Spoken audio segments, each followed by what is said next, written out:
So what's the difference between synthetic THC and natural plant? Well, the main difference is the natural cannabinoids are real. Synthetic cannabinoids are not real. They're manufactured. And they're not the same as the real cannabinoids themselves. You see, when you have cannabis, it's a synergetic effect of all these different cannabinoids working together that cause these wonderful healing effects. But with synthetic cannabinoids, it's already been proven that synthetic cannabinoids do work for about 13% of people. But they come with side effects. And from what I understand, there's even been someone who was killed with some of these synthetic cannabinoids. I don't know all the research on it, but I did hear that directly here just a while ago. So, I mean, nobody dies from the plant itself or from the cannabinoids that it produces. So this synthetic business is all about money. You know, if we make a synthetic cannabinoid, we can patent it and we can charge you whatever we want for it. I mean, the simple reality here is that, well, why do we need synthetic cannabinoids when we have the real thing to work with? You know, it just makes sense. So, again, it's just another pharmaceutical fraud, as far as I'm concerned.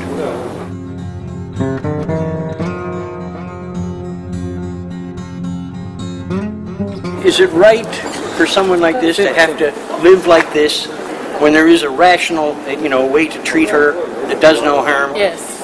I mean, this is ridiculous. People are suffering and dying all over this planet simply because we're not allowed to use cannabis medicinally. This is insanity.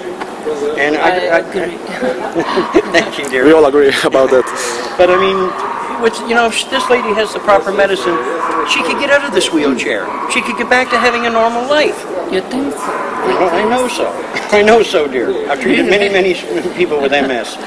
So, I mean, there is a hope for all of these people. You know, all we need is a right to do this. And I think any government that's acting responsibly for their citizens should grant that right.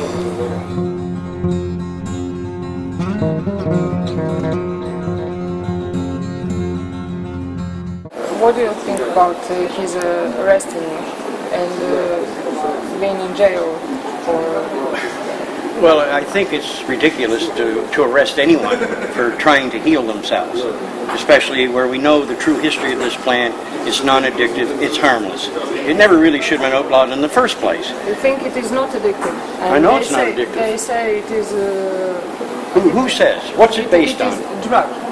Yeah, right. I mean, I've been using this oil for over 13 years. Do I look like a drug addict? No. No, I mean, there is no addiction to this. There's times that I've gone 2-3 months with no oil myself.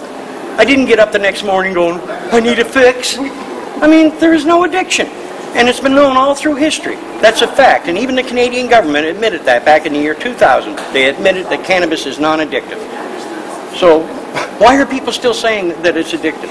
This is all just part of the propaganda they used against this plant to make everyone believe that, you know, it presented some type of danger. There is no danger to cannabis, no danger whatsoever. And it is these oils, if they're produced properly from the best medicinal strains, it's the greatest medicine on earth, and it works for multiple sclerosis, cancer, chronic pain, just about any disease that you can name. And I've challenged the pharmaceutical industry openly. If you have any medication for any condition that's better than this, show it to me. They never have. You know, I mean, it's all a fraud. But people are programmed to believe, trust your doctor. You know, I mean, if you trust your doctor, this is where you end up. Yes.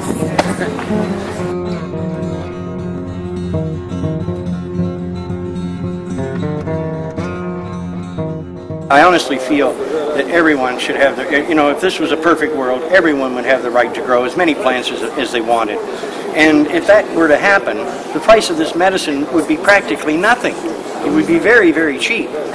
But the problem is that even to impose numbers, to say you're allowed to grow 6 or 10 or 20 plants, it depends on the strain you're growing as to how much material it will produce, and it also depends on the talents of the grower.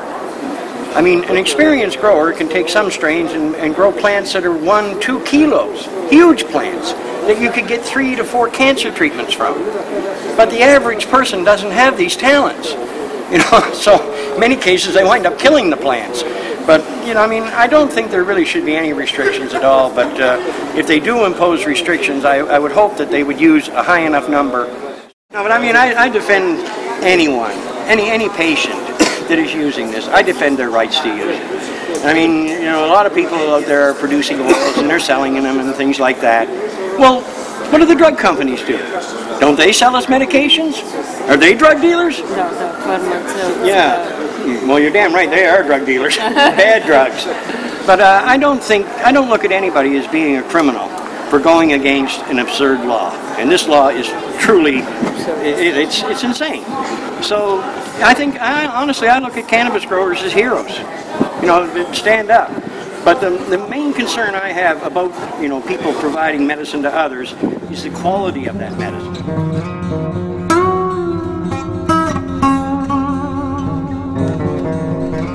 You know, I have post-concussion syndrome from an accident at work. You are also fighting for others. Well, in 2003, when I stumbled onto the truth about this medicine and I seen the wonderful results with all these different diseases. I mean, I have 3 children. And I have 3 grandchildren. And I realized that, you know, we're living in a poison world. It's getting worse every day. This is compromising our immune systems. It's killing us. So I realized that if the public weren't aware of the truth here, then my own grandchildren don't have a future. I just want to see a future for humanity. You know, it would be a horrible thing to see us all go extinct, but at the rate they're going right now, in another 20 years, that could easily happen. It might even happen quicker. Because, I mean, our environment right now, Fukushima, Gulf oil spills, all the poisons around us everywhere, genetic modification, chemtrails, I mean, they're killing us. It's so obvious. So, I mean, I think it's time for the human race to stand up for themselves and say, we've had enough of this nonsense. You know, we want the right to grow this plant, and when you look at the industrial uses, you know, it can provide our fuel, it can provide food, it can provide 50,000 different things. Everything we use in our day-to-day lives can be made from earth-friendly cannabis that doesn't pollute the environment. Even plastics, you can produce plastics from cannabis. So, to me, and all biodegradable, no harm to the earth. Now, if I'm wrong in my thinking, I'd like someone to point it out, you know, where the problem is. Because I see this plant as the only solution for us to save ourselves, and it's the only solution to save this planet.